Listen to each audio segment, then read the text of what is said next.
பட்டினி பட்டியலில் உலகில் நம்மை விட சின்ன நாடு, நம்மை விட சிறிய நாடு, சுண்டைக்காய் நாடு என்பவர்களுக்கு சுண்டைக்காயுடன் வைத்து தின்பதற்கு சோறு இருக்கிறது.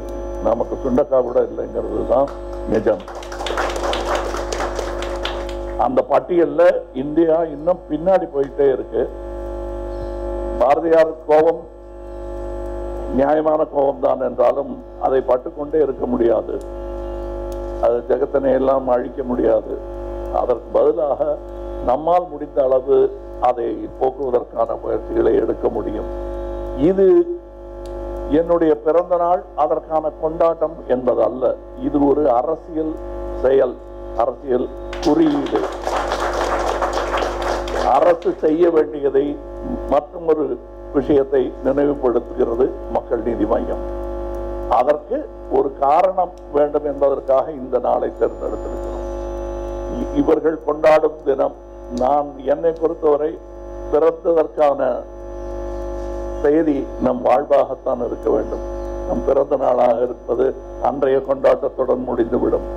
அந்த செய்தியையும் அந்த அறிவுரையும் எனக்கு புரிய வேண்டும் என்பதற்காகத்தான் என்னவோ கூடமாக என்னுடைய தகப்பனார், இந்த வீட்டின் சொந்தக்காரர், என் பிறந்த நாள் அன்னைக்கே இறந்து போனார். ஆக வாழ்க்கையின் நிரந்தரமின்மையை எனக்கு பாடமாக சொல்லிவிட்டு போனதாகத்தான் நான் நினைக்கிறேன். ஆனால் நிரந்தரமாக நம் ஏழைகளை எல்லாம் பீடித்துக் கொண்டிருக்கும் ஒரு நோய் பசி. பசிக்கு மருந்து உணவாகத்தான் இருக்க முடியும். அது மட்டுமல்ல, பல வல்லுநர்கள் சொல்வது நோய்களுக்கே மருந்து உணவாகத்தான் இருக்க முடியும் என்பதுதான். மருந்துக்கு நிகரான வேலையை உணவு செய்ய முடியும். அது கூட இல்லாமல் பலர் இருக்கிறார்கள். இன்று நான் கொடி அசைத்து வைப்பது அன்னக்கொடி. அதை நான் மட்டும் அசைத்தால் போதாது. தமிழ்நாட்டில் 7 லட்சம் பேருக்கு ஒரே நாளில் உணவளிப்பது என்பது இவர்களுடைய திட்டமாக இருக்கிறது. 7 என்பது எண்ணிக்கை, தேவை என்பது கோடிகளில் இருக்கிறது, லட்சத்தில் இல்லை. அதையும் நிறைவுபடுத்தும் நாள் இது. ஒரு குணாதிசயமாக, ஒரு ஒரு கலாச்சாரமாக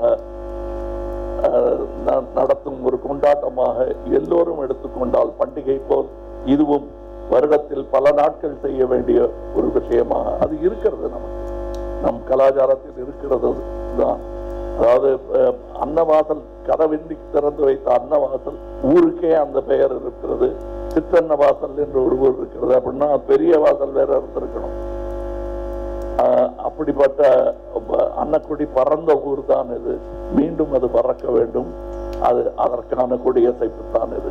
இது நான் மக்கள் நீதி மையம் மட்டுமே அசைக்கும் கொடி அல்ல. பசித்தவர்கள் அனைவரும் கோடிட்டு காட்ட வேண்டிய ஒரு விஷயம். பசிக்கிறது சோறு கொடு என்று அவர் கேட்பதற்கு முன்பாக நாம் கொடுப்பதுதான் உடுக்க இழந்த கை போல.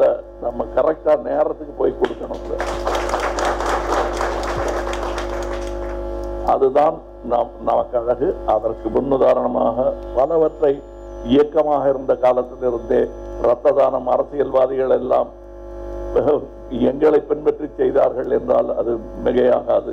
உடல் தானம், எல்லாவற்றிலும் நற்பணி இயக்கம் முன்னின்றிருக்கிறது. அதே போல் மக்கள் நீதி மையமும் இந்த மாதிரி விஷயங்களில் முன்னிற்கும்.